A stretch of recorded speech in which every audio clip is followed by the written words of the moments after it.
सीताराम सीताराम। सखा सोच त्यागहूँ बल मोड़े, सखा सोच त्यागहूँ बल मोड़े, सब विधि घटप काज में तोड़े। यह चौपाई इतनी सुंदर है, इतनी महत्वपूर्ण है। यह चौपाई भारत देश के सभी मंदिरों में सामने अंकित रहता है। भारत देश के महत्वपूर्ण प्रमुख मुख्य मंदिर में ये चौपाई लिखा रहता है मेन दरवाजे पे। भगवान रामचंद्र जी अपने मित्र सुग्रीव से कहते हैं कि सखा सोच त्यागहूँ बल मोड़े, सब विधि घटप काज में तोड़े। भगवान सिर्फ सुग्रीव से ही नहीं कह रहे हैं, इस संसार में जितने भगवान के सेवक हैं वो सभी सेवकों से भगवान ये बात कह रहे हैं कि हमारे सेवक हमारे भक्त को कभी सोच नहीं करना चाहिए, मैं उसे हर समय रक्षा करता रहता हूँ। ये बात रामचंद्र जी सिर्फ सुग्रीव से ही नहीं कह रहे हैं, इस दुनिया में जितने भगवान के सेवक हैं, भगवान के दास हैं, तो भगवान सभी अपने सेवकों से कह रहे हैं कि सेवक को सोच नहीं करना चाहिए, क्योंकि जो हमारे सेवक हैं वह तो हर समय मेरे भरोसे रहते हैं और कभी भी कुमार्ग पर पैर नहीं रखते, वैसे सेवक को मैं सदा रखवाली करता हूँ। इस चौपाई को सुनकर मन में इतनी शांति आती है, ऐसा अनुभव होता है कि लगता है कि भगवान इस बात को अभी और इसी वक्त बोल रहे हैं। सखा सोच त्यागहूँ बल मोड़े, सब विधि घटप काज में तोड़े। भगवान कहते सुग्रीव से कि हे मित्र, मन में जो सोच है उसे त्याग दो, मैं तुझे सब प्रकार से सहायता करूंगा। ये सिर्फ सुग्रीव से ही नहीं कहते, भगवान के जितने भक्त हैं सभी भक्तों से भगवान कहते हैं। तो इस रामचरितमानस को, इस अध्याय को, इस प्रसंग को अंत तक श्रवण करें, ताकि ये समझ में आ जाए कि भगवान अपने भक्त से कितना प्रेम करते हैं। वन में राम लक्ष्मण सीता माता को खोजते हुए, वन में राम लक्ष्मण सीता को खोजते हुए ऋषिमुख पर्वत के पास पहुंच गए। ऋषिमुख पर्वत के पास आसपास तराई क्षेत्रों में भगवान टहल रहे थे, सीता जी को खोज रहे थे। तो उस ऋषिमुख पर्वत के ऊपर सुग्रीव जी देखते हैं कि पर्वत के नीचे दो राजकुमार टहल रहे हैं, घूम रहे हैं या कोई चीज खोज रहे हैं, किसी के पास जा रहे हैं। ऐसे सुग्रीव मन में विचार करके और अपने महामंत्री हनुमान जी को तत्काल बुलाते हैं। सुग्रीव कहते कि हे हनुमान, पर्वत के नीचे दो राजकुमार छत्री भेष में धनुष बाण धारण किए हुए ये कौन है? सुग्रीव जी कहते हनुमान, अभी तुम ब्राह्मण का रूप धारण करके उस दोनों राजकुमार का भेद लो, भेद जानो और मुझे इशारा करना, कहीं बाली का दूत हो तो मैं यहां से भाग जाऊंगा। सुग्रीव दोनों राजकुमार को देखकर बहुत भयभीत हो गया। तो हनुमान जी कहते हैं, महाराज आप घबराइए नहीं, मैं अभी उन दोनों राजकुमार का कौन है इसके विषय में उनके पास जाता हूं और उनका भेद ले रहा हूं। हनुमान जी ब्राह्मण का रूप धारण करके और दोनों राजकुमार के सामने जाकर खड़े हो गए। जैसे ही ब्राह्मण के रूप में राम और लक्ष्मण जी देखते हैं तो उस ब्राह्मण को प्रणाम करते हैं और वह ब्राह्मण राम लक्ष्मण जी से क्या प्रश्न करता है, इस बात को ध्यान दें। उस ब्राह्मण कहता कि आप दोनों राजकुमार कौन हैं? देखने में तो इतना सुंदर श्याम और गोरे रंग के हैं। मेरा जी कहता कि आप ब्रह्मा विष्णु और महेश में से कोई एक हैं, या दीनों पर दया करने वाले, दुष्टों का नाश करने वाले, साधु पुरुष को रक्षा करने वाले भगवान श्री हरि स्वयं मनुष्य रूप में अवतार लिए हैं। इस प्रकार हनुमान जी दोनों राजकुमार को कहते कि आप लोग कौन हैं, कहाँ जा रहे हैं, क्या खोज रहे हैं। इस प्रकार हनुमान जी ब्राह्मण रूप में राम लक्ष्मण को जानने की चेष्टा करते हैं। भगवान लीलाधर सब जानते हैं, लेकिन माया के वश में, माया के रूप में लीलाधर भगवान माया के स्वामी कहते हैं कि हे ब्राह्मण, मैं महाराज दशरथ का पुत्र हूँ, मेरा नाम राम और ये हमारा छोटा भाई लक्ष्मण है। मैं दोनों भाई अपने पिता की आज्ञा से वन में आया हूँ। मेरे साथ सुंदर स्त्री थी, मेरे साथ इस वन में सुंदर स्त्री थी जिनका नाम सीता था। इस वन में वानरों ने, क्षमा करें, इस वन में राक्षसों ने उसे हर लिया है। मैं उन्हीं को, अपने पत्नी सीता को खोज रहा हूं। रामचंद्र जी जैसे ये बात कहते हैं, उस ब्राह्मण रूपधारी से तो हनुमान जी अपने प्रभु को पहचान गए और हनुमान जी रामचंद्र जी के चरणों में गिर पड़ते हैं। हनुमान जी कहते हैं, हे प्रभु, आपकी माया से यह संसार सब मोहित हो रहा है और मैं भी आपको नहीं पहचान सका, इसलिए मैं आपसे पूछने आया हूँ। लेकिन हे प्रभु, आप तो सब कुछ जानते हैं। हे नाथ, अपने सेवक को इस प्रकार कभी न भूले। और हनुमान जी भगवान के चरणों में गिर पड़ते हैं और अपनी असली रूप हनुमान के रूप में आ जाते हैं। हनुमान जी कहते कि हे प्रभु, आपके कृपा से, आपके भक्ति के प्रताप से मैंने बहुत दिनों से आपका इंतजार कर रहा था, जो आज आपका दर्शन हुआ।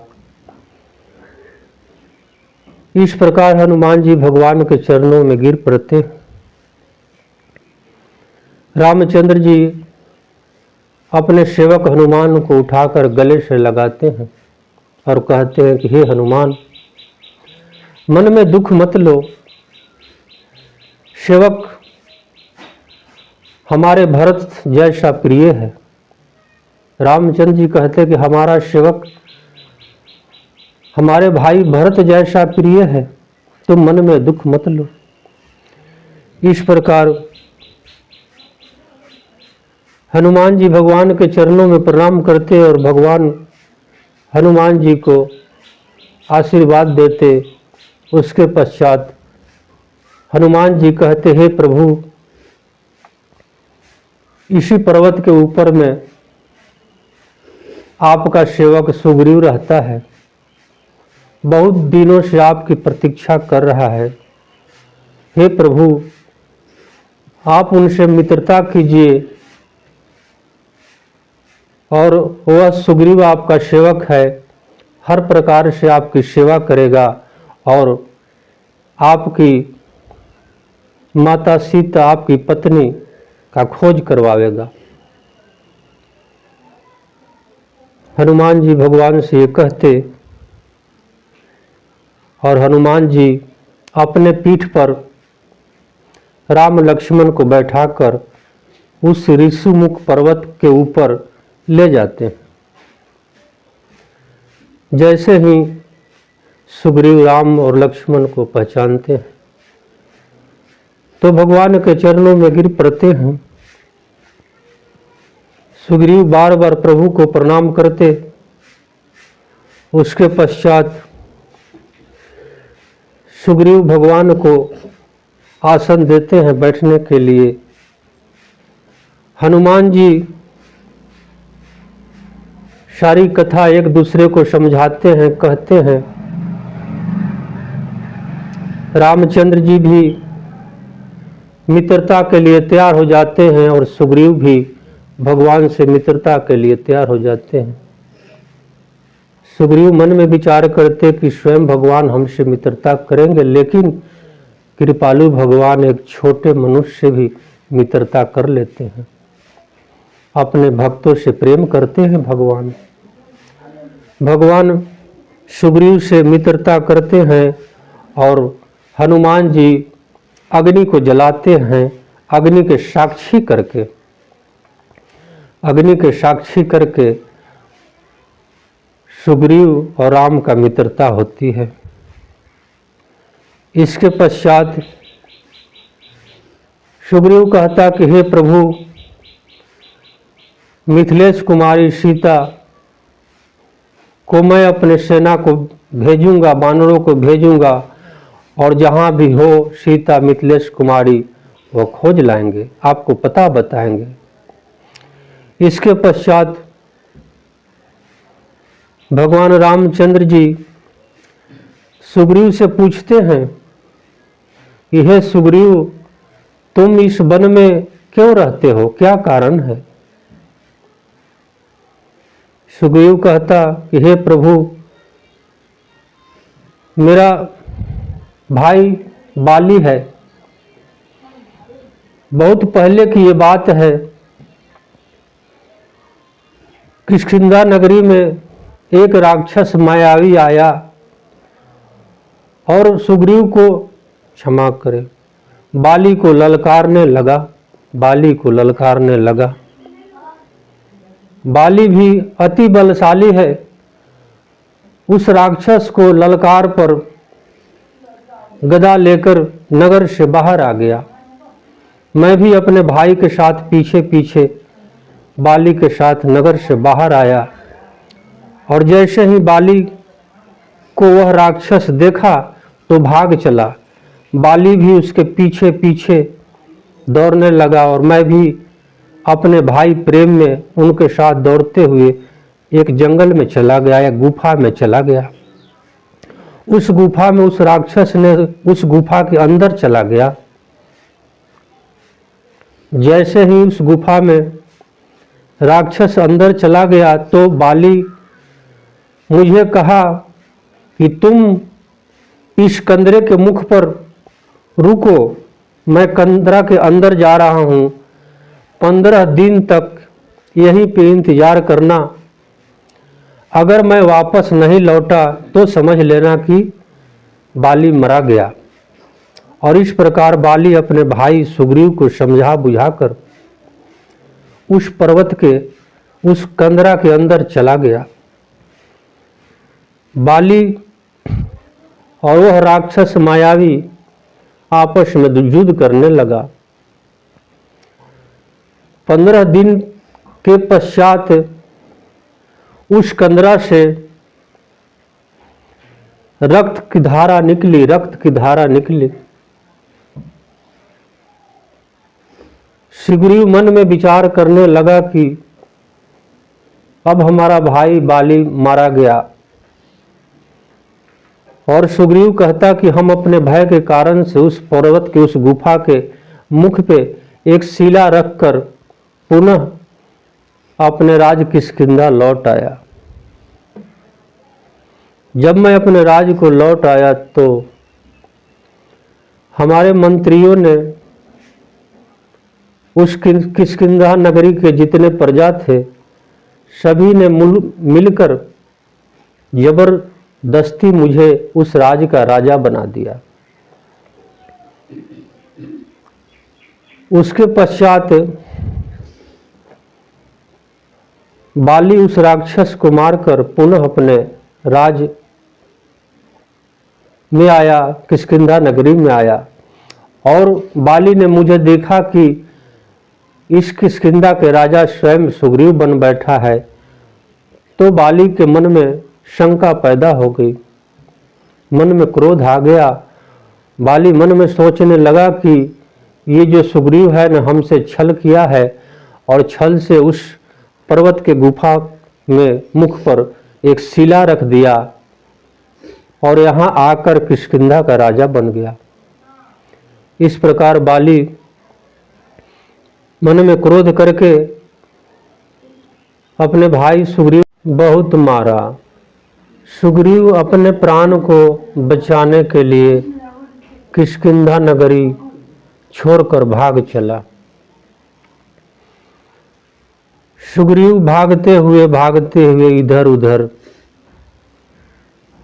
लेकिन सुग्रीव को बाली का दूत पीछा करते रहे। उसके पश्चात सुग्रीव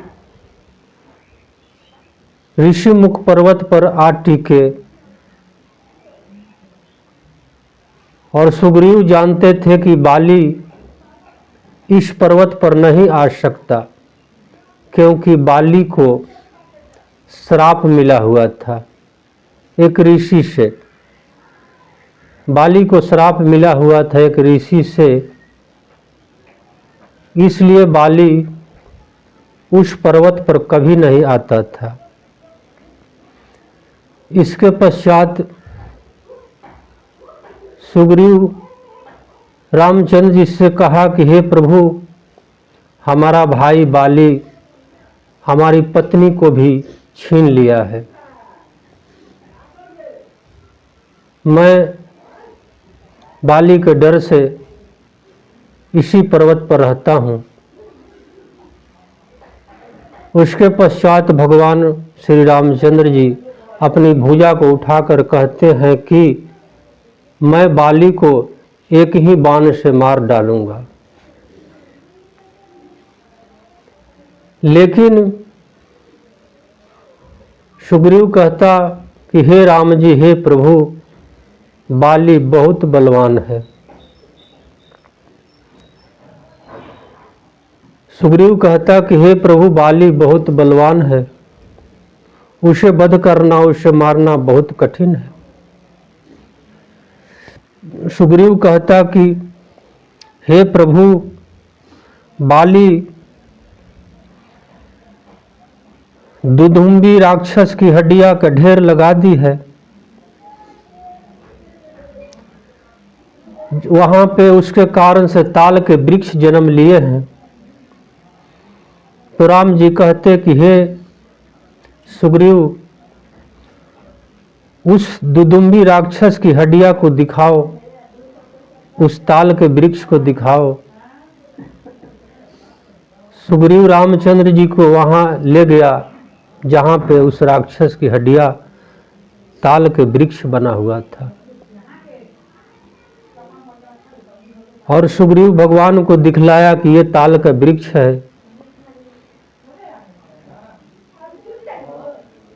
तो भगवान श्री रामचंद्र जी एक ही बाण से वह ताल का वृक्ष, वो सभी वृक्षों के विध्वंस कर डाले, आसानी से भगवान काट डाले। उसके पश्चात सुग्रीव को मन में विश्वास हो गया कि रामचंद्र जी बहुत बलवान हैं और बाली को वध कर देंगे। इसके पश्चात सुग्रीव भगवान को प्रणाम किया और भगवान पर विश्वास करने लगा। दोनों की मित्रता एक साथ हुई। सुग्रीव और राम की मित्रता एक साथ हुई। इस कथा को, मित्रता को जो व्यक्ति श्रवण करेंगे उन्हें इस कलयुग का पाप को नाश करने वाला होगा। और ऐसे व्यक्ति भगवान को, कथा को श्रवण करेंगे, समझेंगे, जानेंगे तो उन्हें श्री रामचंद्र जी से प्रेम होगा। और भगवान भी ऐसे भक्त, ऐसे सेवक से प्रेम करते हैं और उन्हें सब प्रकार से रक्षा करते हैं। सब प्रकार से भगवान अपने भक्तों को रक्षा करते हैं। तब तक तपस्वी महेश कुमार इस कथा से विदा लेता है। इस कथा को सुनने वाले माता पिता, भाई बहन को श्रद्धा और स्नेह के साथ में प्रणाम करता हूँ।